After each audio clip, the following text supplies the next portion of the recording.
Hello বন্ধুরা, আমি আজকে রান্না করছি কচুরলতি। কচুরলতিটা আমি ডুমো ডুমো করে কেটে নিয়েছি, নিয়ে একটু ভাপিয়ে নিয়েছি নুন দিয়ে। সেটা ভিডিও করা হয়নি, আপনারা অবশ্যই করবেন। এদিকে প্লেটে দেখুন পেঁয়াজ, রসুন আর কাঁচা লঙ্কা ছিঁড়ে রেখেছি।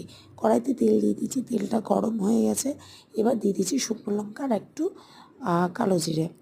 কালো জিরে দিয়ে দিয়েছি। দেওয়ার পরে এটা একটু ভাজা হয়ে যাওয়ার পরে আমি দিয়ে দিলাম পেঁয়াজটা। পেঁয়াজটা যখন লাল লাল করে ভাজা হয়ে যাবে, দেখুন একটু নাড়াচাড়া করতে হবে। নাড়াচাড়া করে দেখলাম ভাজা হয়ে গেছে। যখন একটু মজে গিয়ে লাল লাল হয়ে যাবে, তখন কিন্তু আপনি কাঁচা লঙ্কা এবং আপনি রসুনটা কিন্তু দিয়ে দিতে পারেন। একটু তেল বেশি করে দেবেন, কারণ কচুরলতিতে কিন্তু তেলটা লাগে। এবং আমি আজকের কচুরলতিতে চিংড়ি দিলাম না, আমি চিংড়ি ছাড়া কচুরলতি খাই না। কিন্তু এখন বাজারে প্রচুর কচুরলতি পাওয়া যাচ্ছে, আর চিংড়ি মাছের অপেক্ষা করলাম না, ওটা অ্যাভেলেবেল নেই আমার বাড়িতে, আমি এমনি করে নিচ্ছি। এবার চলুন দেখে নেওয়া যাক।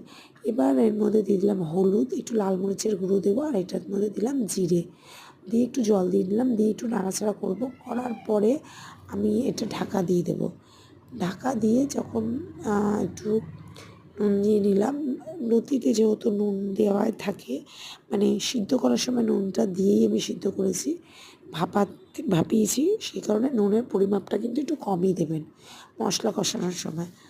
তো আমি এবার লতিটা দিয়ে দিলাম। লতিটা দিয়ে একটু মশলার সাথে নাড়াচাড়া করব, দিয়ে আবার একটুখানি নুন দিয়ে ঢাকা দিয়ে নেব। আমি প্রথমে মানে একটু সামান্যই নুন দিয়েছি।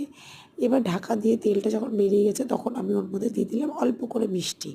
মিষ্টিটা দিলাম স্বাদটা ব্যালেন্স করার জন্যে, এতে খেতেও ভালো লাগবে আপনাদের।